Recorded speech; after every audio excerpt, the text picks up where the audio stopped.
This comes to us from Jeff Thew, who says that Pokemon video, which is referring to the Department of Homeland Security of the I want to be the very best and playing that song while the ICE are going around arresting a bunch of illegal aliens. They say that Pokemon video is some heinously evil shit, using a piece of our collective childhoods to dehumanize targets of state violence. I love how lefty lunatics always use the word dehumanize, like that's supposed to mean something. I never want to hear another complaint about injecting politics into our hobbies from the right. And I guess this was expected when a joke gets played from the Department of Homeland Security that the left is going to lose it if it doesn't align with their ideology. Classic. And this is Christian Heinz, who is the Oracle of Virginia historian, who says the left spent literally decades systematically working to inject their politics into our favorite hobbies without our consent because they believed no one would ever do it in retaliation. It's very true. But now that those same tools are being used against them, these pathetic hypocrites have the audacity to cry foul. Suddenly, they rediscover the concept of an apolitical hobby. Oh, isn't that fascinating?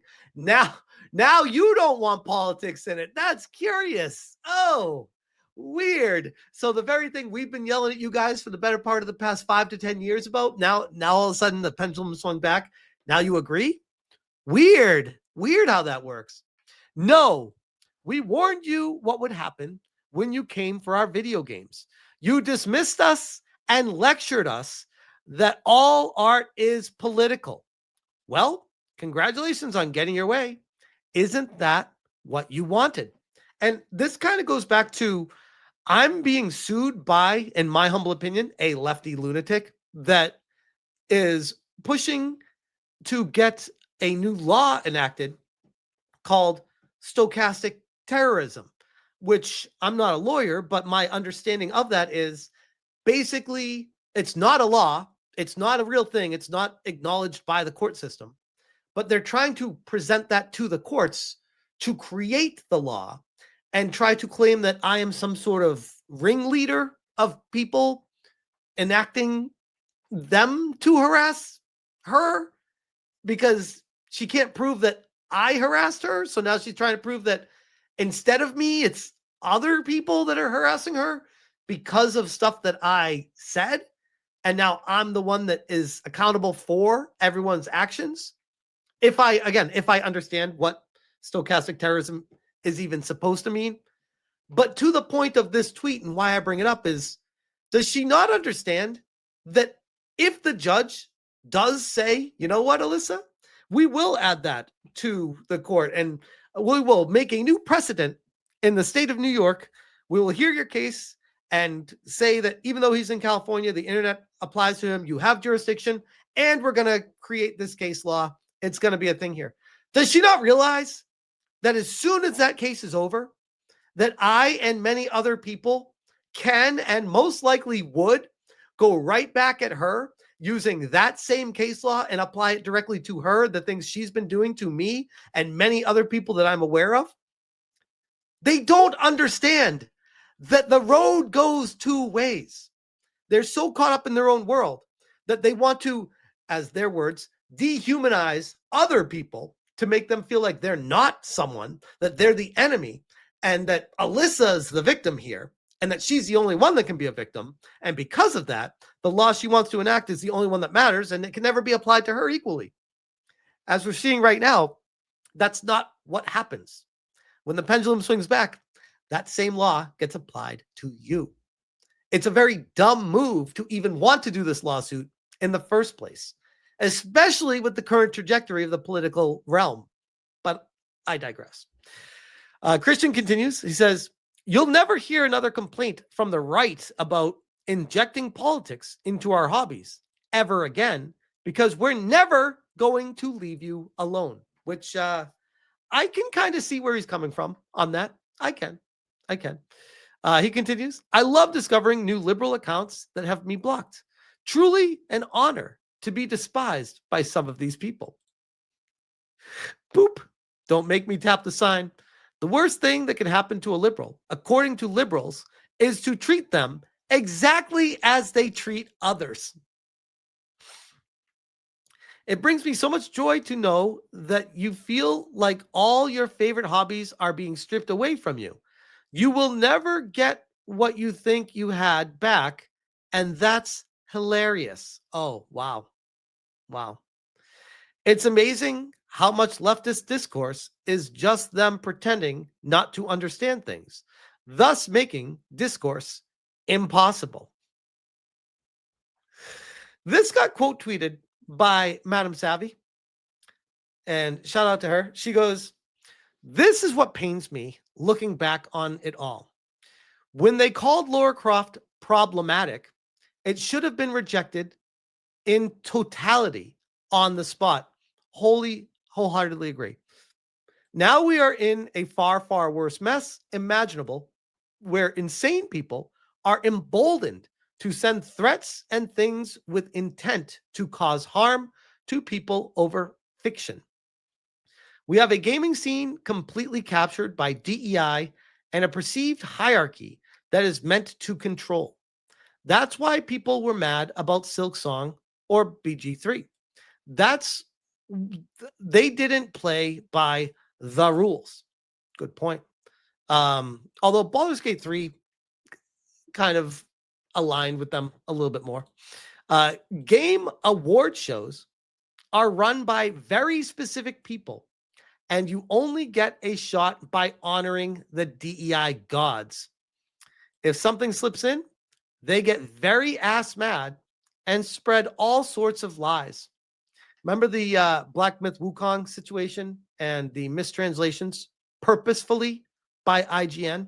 And when they got called out, they, instead of acknowledging that they mistranslated, they doubled down saying they did their research and everyone else is wrong, throwing a tantrum because, God forbid, Black Myth Wukong was looked at in a positive light by game science. Because can't have that. Chinese company, not bending the knee to DEI, can't recognize them. They're a problem in their agenda. Localizing is almost exclusively done by losers who should never have a job relating to language. It goes on and on and on, and it has infected Japan. Dentsu is overjoyed. It is a web of corruption that to this day cares about superficial makeup of a studio more so than the quality of work. And there's that. Can't tap the side enough. Holy Moly Bologna says, I love it. The people that need to make everything about queer trans representation is now complaining about memes. Omega says, well, now I am sad. I actually enjoyed that Assets videos. No idea he was like that. It gets much worse in the comments and his further posts. Oh boy. Studio says, hi, Savvy. With this post in mind, do you think Claire Obscure, Expedition 33, and Silksong has a shot at being awarded this year or pushed to the back like Black Myth Wukong was? Savvy says, I have no idea what to expect. I think Claire Obscure deserves it since it's brand new, took the world by storm, and I've never seen anyone complain. Which is true, by the way. It may not inject the woke ideology of DEI throughout the entire game, but because it was universally embraced by everyone when it launched, I have a hard time seeing Claire Obscure Expedition 33 not winning Game of the Year. There is decent competition, but the game itself is one of the best games I have ever played in my entire life. And I genuinely mean that. It's very rare to come across a game that moves you like Claire Obscure does. But continuing on with this Jeff Thew character that they were not aware was a Wookiee. I don't know how, because right in his profile, him, Mother's Basement on YouTube. They continue. They said, not a single original thought between them. The fascist mind is indistinguishable from a chatbot. All art is political, chud. Everything is political. Don't be such a chud. Does this person not understand the irony of these quote tweets. They're saying this is what you did to us for the better part of the past 15 or more years. So now they're just giving it back to you. Sir D says targets of state violence, looks inside. It's rapists, sexual predators, and murderers. Desmond, bro, what the fuck are you talking about? Pokemon isn't injecting politics into the franchise, aka your hobby. The DHS just took the intro, spliced in their footage, and basically made a meme video. Nice try, Tard. But this has nothing to do with political injections in our hobbies, the way studios and consultants have been doing with far left ideology. Great point, by the way. Pretty straightforward, but still. Sneaky says, you leftists are evil liars with no redeeming value. Here is the Pokemon Company being totally not political. Laugh my ass off. They want you to forget that any of this ever happened. They want you to believe it's all about lower healthcare premiums and stronger unions. Pokemon, hashtag Black Lives Matters. Here at the Pokemon Company International, we believe in friendship, inclusivity, and equity. These are the values that anchor the Pokemon. Okay, so this is a donation of $100,000 to the NAACP and another $100,000 to buying some mansions for a couple black people. Good job, Pokemon Company. Where were you with the Charlie Kirk situation, Pokemon? Crickets. Weird. Almost like you're playing favorites for people of color. Weird how that works, huh? But I guess if it goes the other way, it's racism. Gotcha. Okay. I'm just trying to keep up with the rules that these people make for themselves. It's very strange. But yeah, that is the situation with this weird wokey guy. And I thought it was hysterical. So shout out to Madam Savvy for bringing this to my attention, and NevG as well. Appreciate you guys, but I will leave that one there.